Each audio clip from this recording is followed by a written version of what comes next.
হরে কৃষ্ণ। সকল গর্ভবতী মায়েদের আমার সাদর প্রণাম। গর্ভগীতা শ্রবণ করা গর্ভবতী মহিলাদের জন্য অত্যন্ত জরুরি। গর্ভগীতা ভগবদ্গীতার মুখ্য জ্ঞান স্বরূপ। মন্দিরের গর্ভগৃহে যেমন ঈশ্বর থাকেন, ঠিক তেমনি ভাগবদ্গীতার মুখ্য জ্ঞান গর্ভগীতায় নিহিত রয়েছে। নিজের পরম কল্যাণের জন্য প্রত্যেক মানুষের গর্ভগীতা শ্রবণ করা আবশ্যক। গর্ভাবস্থায় মা সন্তানের ভাগ্য নির্ধারণ করেন। এজন্য সকল গর্ভবতী মহিলাদের এটি অবশ্যই শ্রবণ এবং পঠন করা প্রয়োজন। এটি বিশ্বাস করা হয় যে গর্ভবতী মহিলা এটি নিত্য শ্রবণ এবং পঠন করেন, সঠিক চিন্তন এবং মননের দ্বারা এটি আত্মস্থ করেন, তাদের সন্তান শ্রেষ্ঠ বুদ্ধি সম্পন্ন, শ্রেষ্ঠ আচরণ সম্পন্ন এবং সংস্কারী হয়ে থাকে। তাহলে আসুন আমার সহিত এই গর্ভগীতা গ্রন্থের পাঠ শ্রদ্ধার সহিত শ্রবণ এবং পঠন করুন। অর্জুন উবাচ। একবার অর্জুন ভগবান শ্রীকৃষ্ণকে জিজ্ঞেস করলেন, হে প্রভু, কোন জীবকে মাতৃগর্ভে এসে নানা রকম দুঃখ কষ্ট ভোগ করতে হয়, তার কারণ কি? কি কারণে এবং কোন ত্রুটির কারণে এমন জীব হয়? জন্মের পূর্বে তো জীবের এত কষ্ট হয়, জন্মের সময়ও কষ্ট থেকে মুক্তি পায় না, তারপরে তাকে মৃত্যু পর্যন্ত সারা জীবন রোগ এবং যন্ত্রণার সম্মুখীন হতে হবে। শ্রীকৃষ্ণ উবাচ। একথা শুনে ভগবান মধুসূদন মৃদু হেসে বললেন, হে শ্রেষ্ঠ তীরন্দাজ অর্জুন, মৃত্যু জগতে জন্ম নেওয়ার পর এই জগতের মায়ায় উদ্বুদ্ধ হয়ে প্রতিটি আত্মা জড় সম্পদের বন্ধনে আবদ্ধ হয়। একমাত্র ভগবান লাভই তার মূল উদ্দেশ্য, এটা ভুলে গিয়ে সে সংসার, পুত্র, কন্যা, আত্মীয় স্বজন প্রভৃতির বন্ধনে আবদ্ধ থাকে। মৃত্যু পর্যন্ত এসবের মধ্যে আটকে থাকার পর যখন আত্মার শেষ মুহূর্ত আসে, তখন সে কেবল তার অপূর্ণ ইচ্ছার কথা ভেবেই মৃত্যুবরণ করে। এটি ঘটে কারণ মানব জাতি কখনোই সন্তুষ্ট হয় না, তার সর্বদা অন্য কিছুর আকাঙ্ক্ষা থাকে। সেজন্য মানুষ বারবার জন্ম নেয় এবং মৃত্যুবরণ করে এবং এই চক্র চলতেই থাকে। অর্জুন উবাচ। অর্জুন জিজ্ঞাসা করেন, হে কেশব, এই মায়া দূর করা খুবই কঠিন কাজ। বড় বড় ঋষিমুনিরাও যদি তা অতিক্রম করতে না পারেন, তবে সাধারণ মানুষের সম্পর্কে আমরা কি বলতে পারি? কাম, ক্রোধ, লোভ, আসক্তি এবং অহংকার, এই পাঁচটি শত্রু যার সাথে মানুষ দিন-রাত লড়াই করতে থাকে। দয়া করে বলুন, কিভাবে একজন সাধারণ মানুষ এসব থেকে মুক্তি পেয়ে তার মনকে ভগবানের ভক্তির দিকে ঘুরিয়ে দিতে পারে? কারণ এই মন একটি নেশাগ্রস্ত হাতির মতো, যা কখনোই স্থির থাকে না। এর গতি বাতাসের গতির চেয়েও দ্রুত। মনরূপী এই বিশাল হাতিকে কিভাবে নিয়ন্ত্রণ করা যায়? শ্রীকৃষ্ণ উবাচ। শ্রীকৃষ্ণ বলেছেন যে মনরূপী হাতি তথা মনের সারথিকে নিয়ন্ত্রণ করতে জ্ঞানরূপী হাতি আবশ্যক। ভক্তি ও জ্ঞান সাধনার মাধ্যমেই অর্জন করা সম্ভব। অহংকারের কারণে মানুষের জীবন নরকের মতো হয়ে যায়। তার মন সর্বদা বিচলিত থাকে এবং কখনো শান্ত থাকে না। অর্জুন উবাচ।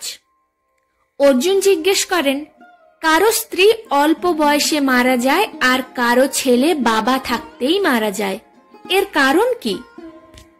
শ্রীকৃষ্ণ উবাচ। শ্রীকৃষ্ণ বলেছেন যে ব্যক্তি ঋণ নেয় এবং তা শোধ করে না, শাস্তি স্বরূপ তার স্ত্রীর মৃত্যু হয়, এবং যে ব্যক্তি অন্যের সম্পদ নিয়ে তা ফিরিয়ে দেয় না, তার সন্তানেরা মারা যায়। এগুলো ভয়ানক পাপ। অর্জুন উবাচ।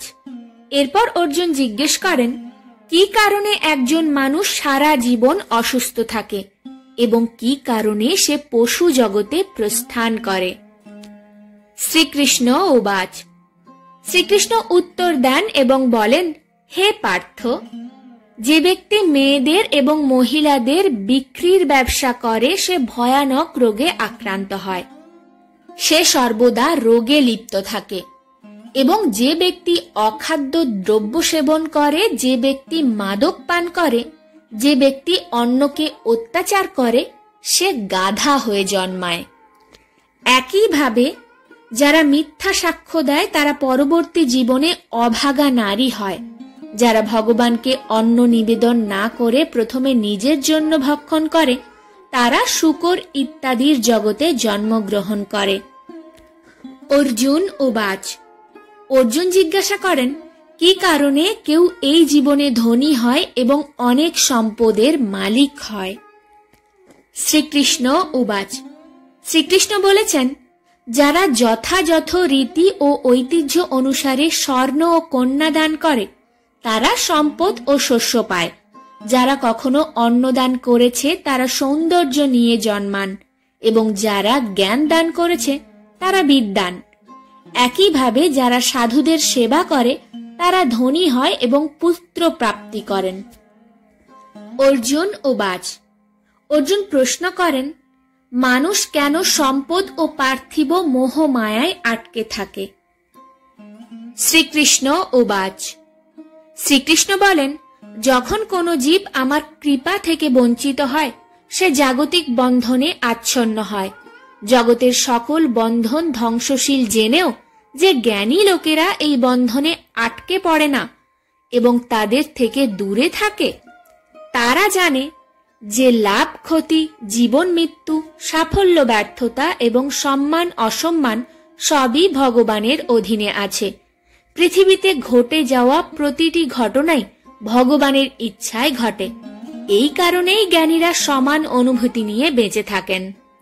সুখ অথবা দুঃখ, পরিস্থিতি যাই হোক না কেন, যে ব্যক্তি এই জাগতিক বন্ধন থেকে দূরে থাকে এবং যে ধর্মস্থানে যায়, যে প্রেম ও ভক্তি সহকারে আমার দর্শন করে, সে বিনষ্ট হয় না।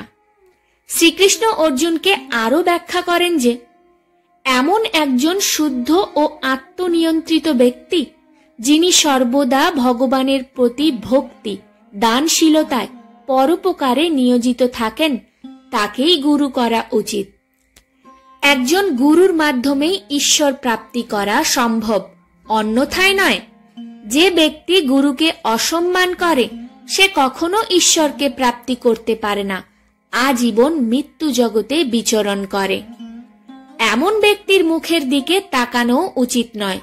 সমগ্র বিশ্বের গুরু হলেন জগন্নাথ, বিদ্যার গুরু হলেন গুরু কাশী এবং ব্রাহ্মণদের গুরু হলেন সন্ন্যাসী। সন্ন্যাসী তাকে বলা হয় যিনি সর্বস্ব ত্যাগ করে আমার মধ্যে লীন হয়ে আমার কাছে সর্বস্ব সমর্পণ করেছেন। এমনকি যে ব্যক্তি তার গুরু থেকে বিচ্ছিন্ন, তার পূজা অশুদ্ধ এবং তার সমস্ত কর্ম নিষ্ফল হয়। যারা গুরুর সেবা করেন তারা শত শত অশ্বমেধ যজ্ঞের ফল পান। হে অর্জুন, যদি কেউ গর্ভগীতায় লিপিবদ্ধ আমাদের মধ্যেকার এই কথোপকথন শ্রবণ করে, বর্ণনা করে এবং পঠন করে, সে গর্ভের যন্ত্রণা থেকে মুক্তি পায় এবং নরকের 84 লক্ষ জন্মের চক্র থেকে মুক্ত হয়ে জন্ম মৃত্যুর চক্র থেকে মুক্তি লাভ করে। তাই প্রত্যেকেরই এটি পড়া এবং শোনা উচিত। এতে করে ভক্ত চিরকাল ভগবান শ্রীকৃষ্ণের আশীর্বাদ প্রাপ্ত হন এবং তার সমস্ত মনোবাঞ্ছা পূরণের সাথে সাথে এই জন্ম ও পূর্বজন্মে করা পাপ থেকেও মুক্তি লাভ করেন। অথ শ্রী গর্ভগীতা সম্পন্ন। যদি ভিডিওটি ভালো লাগে একটি লাইক করে দেবেন এবং আপনজনদের সঙ্গে শেয়ার করতে ভুলবেন না। আর চ্যানেলটিকে সাবস্ক্রাইব করে সঙ্গে থাকুন। জয় শ্রীকৃষ্ণ। রাধা রাধা।